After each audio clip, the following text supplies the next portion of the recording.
Okay, everyone, we're gonna get to the next talk here. The next presenter is Tara Taffy. Tara Taffy is a senior project manager at the Colorado Division of Reclamation, Mining, and Safety with a degree in geology from Colorado State University and a master's in mined land reclamation from Montana State. And Tara has been managing Colorado's coal mine fires for the past 7 years. Her talk today will be Drought, Coal Fires, and Wildfire in Colorado's coal-bearing regions.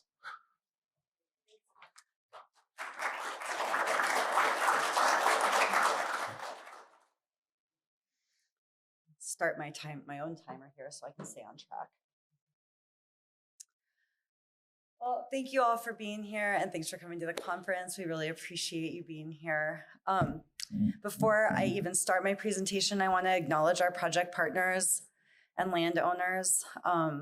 First of all, Tetra Tech. We've been working together for almost a decade on coal fires now. I'd also like to acknowledge the city of Glenwood Springs, the city of Boulder, Colawio, which is Tri-State Mine Company, West Elk Mining, Oxbow Mining, for just being good partners and good stewards and allowing us to do this work on their land. Also our contractors, Bauer Brothers Construction, McCollum's, we just have a whole list. So, it takes a village to do this work. Also, my DRMS project managers that assist with the coal fires, Mark, Kirsten, Stephanie, Rachel, just the list goes on, TC, everybody. So it really takes a village to do this work. And so none of us work in a silo. And I'm really proud of the work that they're doing. So I wanted to acknowledge it. So I'm going to talk today about, does this work? No. So does this work? There we go. My co-author on this is Jeff Nuttall, again with Tetra Tech. And so there's a lot of pictures and pieces and parts of this project that Tetra Tech has been an integral part of. So we decided that I would give the presentation, but Jeff can answer questions at the end as well. So I really want to talk about sort of this interaction that we have between drought and wildfire and coal fires in Colorado. And it's not just Colorado. This is a Western coal fire issue. And I don't think it's something that the folks that deal with coal fires in the East and the more temperate areas deal with as much. So basically, we're going to talk about that. I'm going to talk about all of the emergencies we've dealt with that have had a nexus to wildfire, either caused a wildfire or were caused by a wildfire. I'm going to go through a couple of case studies, and then we'll talk about, how we're kind of pivoting our priorities in the state based on kind of the observations we've made over the last few years. So we have several coal producing regions in the state. I don't need to go through all of them. Do you think this works? Aha. This area here, you can see it's not necessarily the largest area, but it's the largest concentration of mines and coal mine fires in the state. Northwest Colorado, basically starting from McClure Pass. So if any of you are going on the coal tour tomorrow, you'll go over McClure Pass, all the way up to the Wyoming border, is kind of the largest concentration of coal fires in the state. This thing is really slow. And so in addition to having all those coal-bearing regions, we also have, in the state of Colorado, roughly 38 abandoned underground coal mine fires. So I always use the number 38, but some days it's 40. We put one out, so maybe it's 39. I don't know, but we have quite a few. They're in 14 counties. They have the potential to impact 800,000 people in the state of Colorado live in proximity to these underground coal mine fires. The infrastructure that they could damage is in the billions of dollars. And the emissions are significant. It maybe isn't a coal burning power plant, but the emissions coming out are equivalent to 25,000 cars driving 25,000 miles a year. It's a lot of carbon emissions just from these sites that sit there and smolder. The next kind of piece of the puzzle that is really, it's concerning in our state is our prolonged drought conditions. This is a drought map from 2020, December of 2020. So in December, we should have snow on the ground. We shouldn't be in extreme drought in December. But you can see the whole western half of the state was in exceptional drought. But the whole state's in drought. And the state has been in drought prolonged since 2017, with a little bit of a break in 2019 because we had a big winter, and a little break this summer in 2022 because we had a nice monsoon season that's set up. And so between 2017 and 2021, we've had 2,782 fire starts, burning over 1.3 million acres in the state.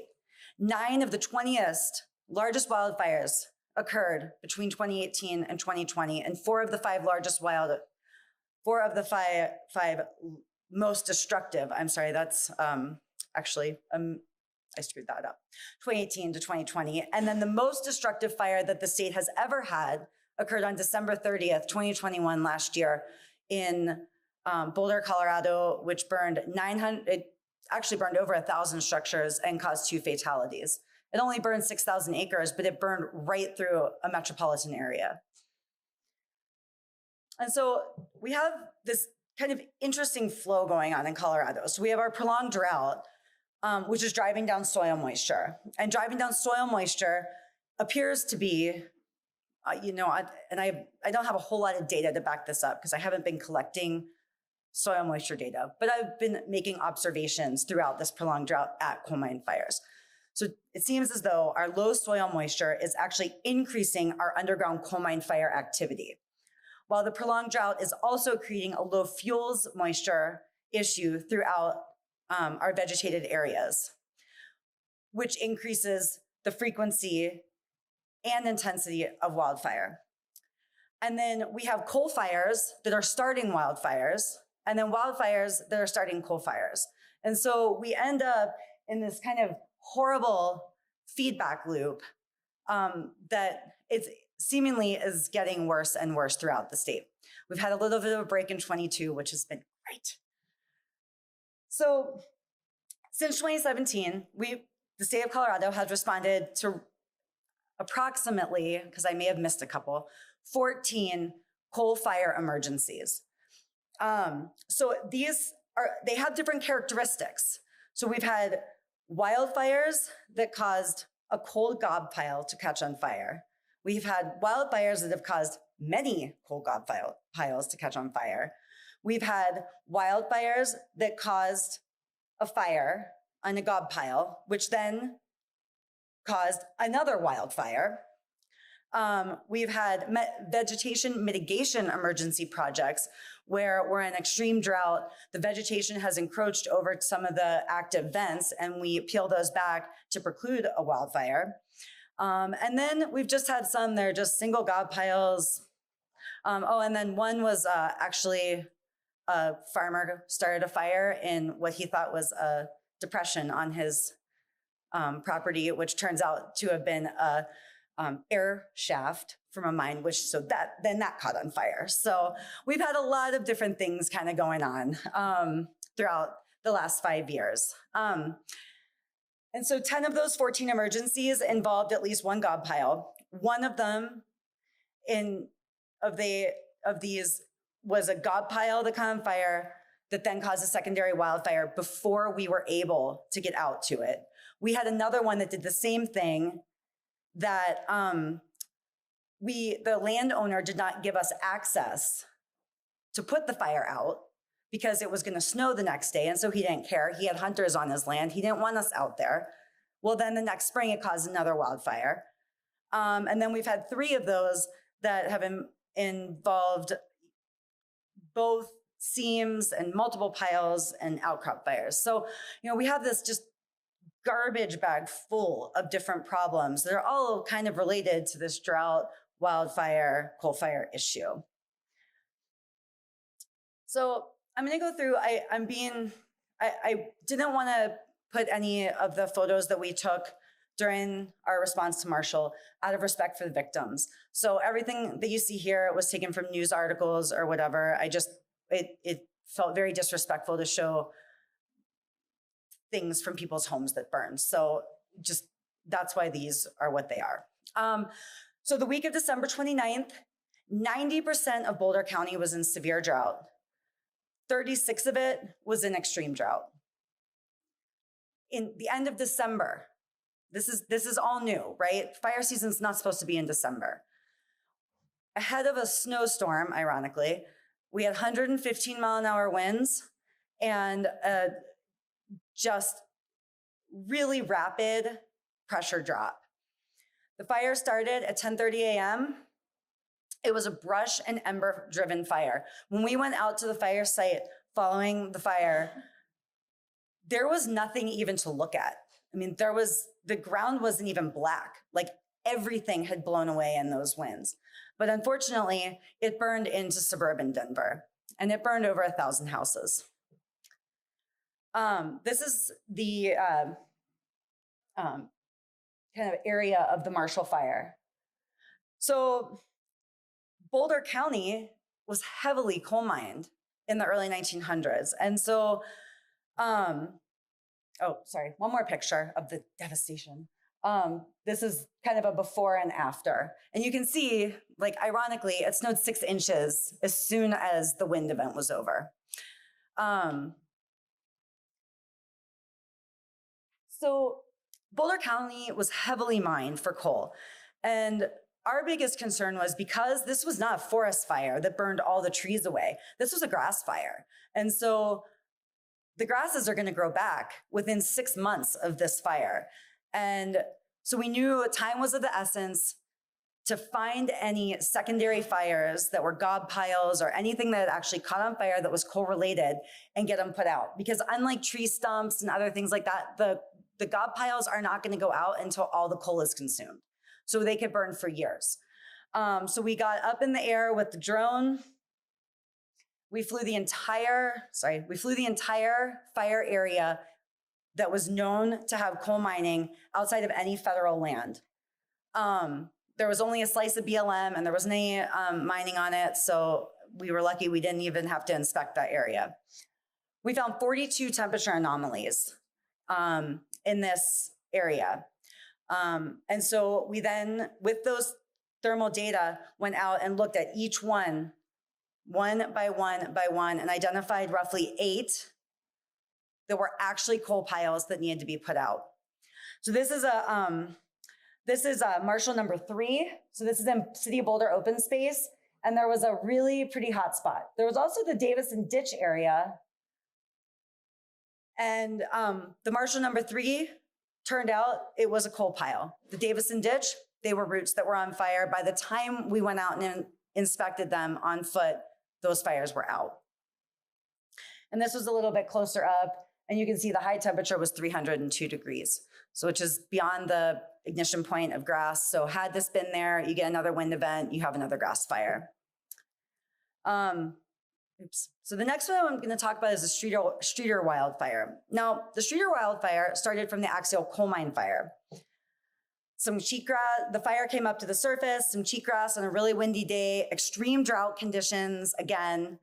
It started on July 6th of 2020, 60-mile-an-hour winds, and it just took off. It burned roughly 1,600 acres.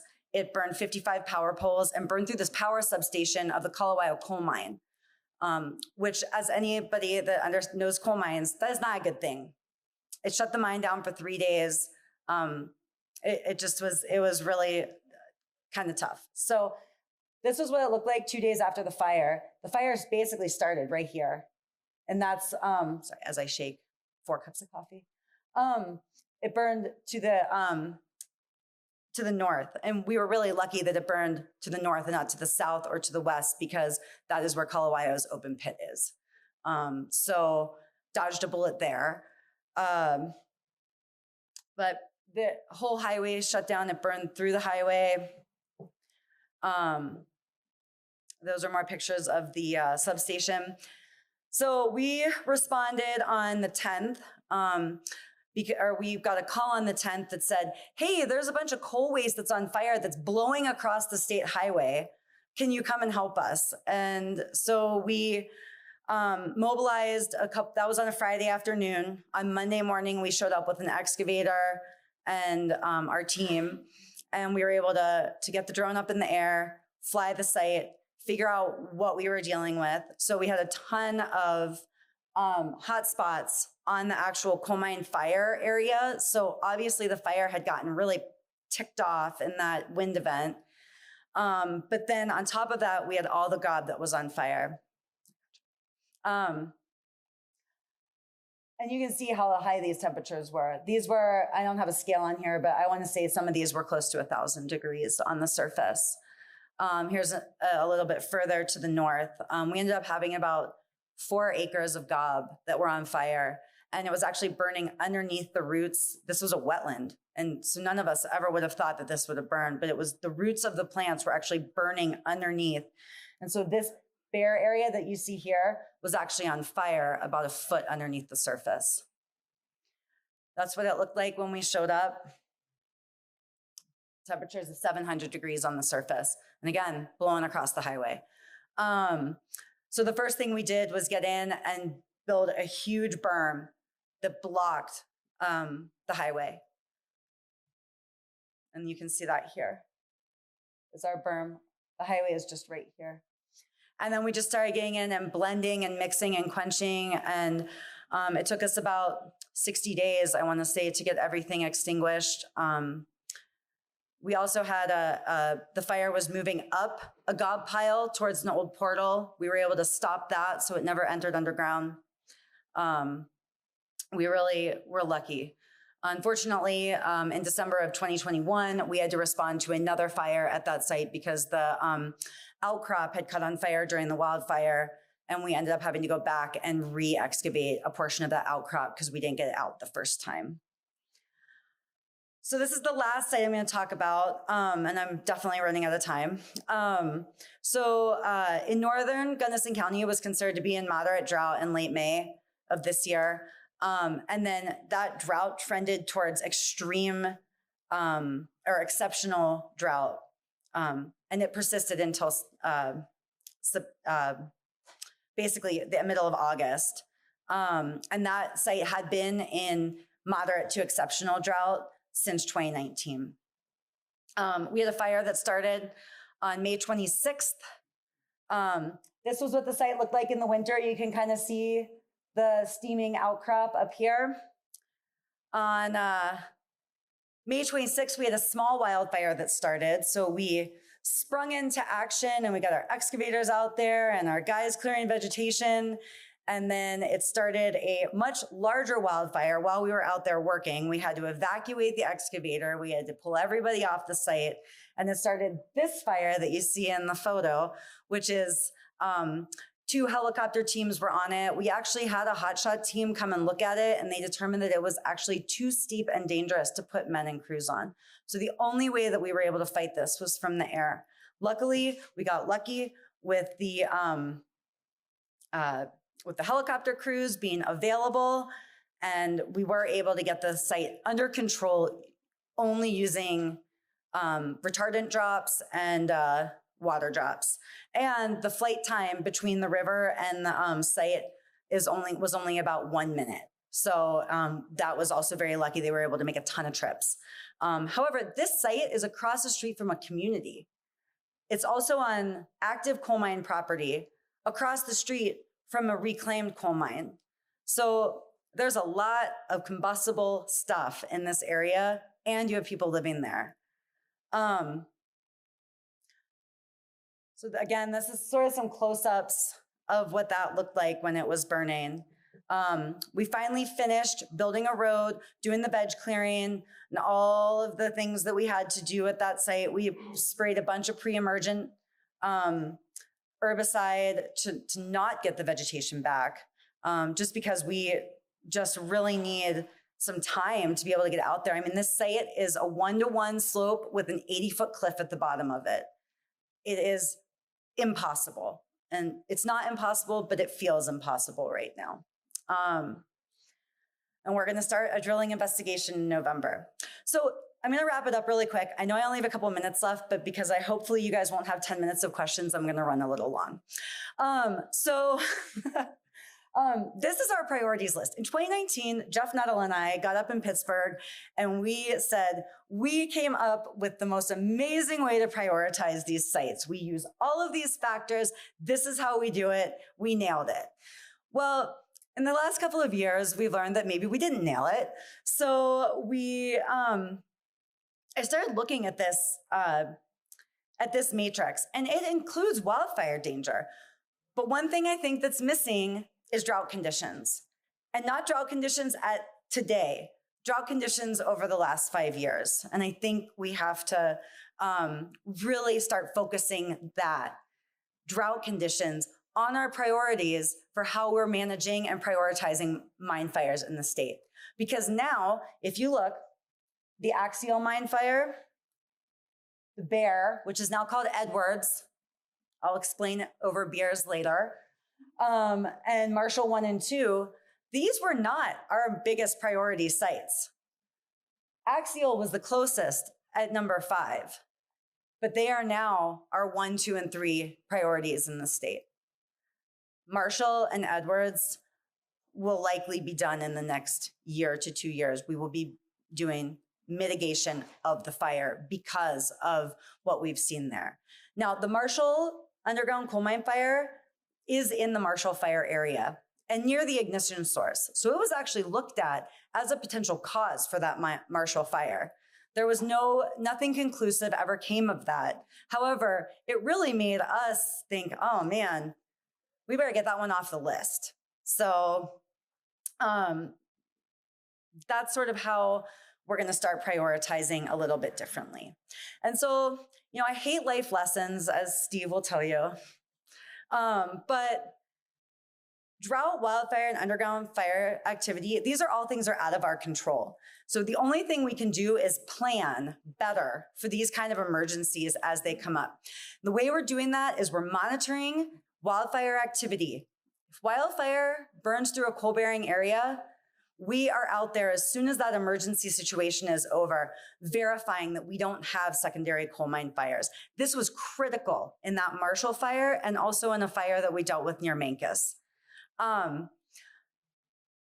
We're working with landowners and land managers. We have to. They see the sites more than we do. And we've really started to work with these people to make sure that they're alerting us if there's a change on site. If there's a new subsidence, we want to know about it. If things look different, we want to know about it because it's how we can keep an eye on these things to try, and I say try because that's all we can do to get ahead of a coal fire causing a wildfire or whatever. And then also make sure that our local officials know who to call when there's an emergency, because oftentimes we'll hear about it days later because they started with Department of Labor and then they go to the Department of Emergencies and, down the list, but making sure that they know who to call. So that's the end of my talk. Oops. I just wanted to show this because it's really cool and I don't know if it's gonna play. How do I make it play? Anyway, this is a standing methane flame from one of our fires that caused there was a wildfire that burned through. It caught the seam on fire and then it caused a secondary fire because of this. There was a standing methane flame. You could only see it in the dark. Anyway, that's the end of my talk. Let me know if you have questions.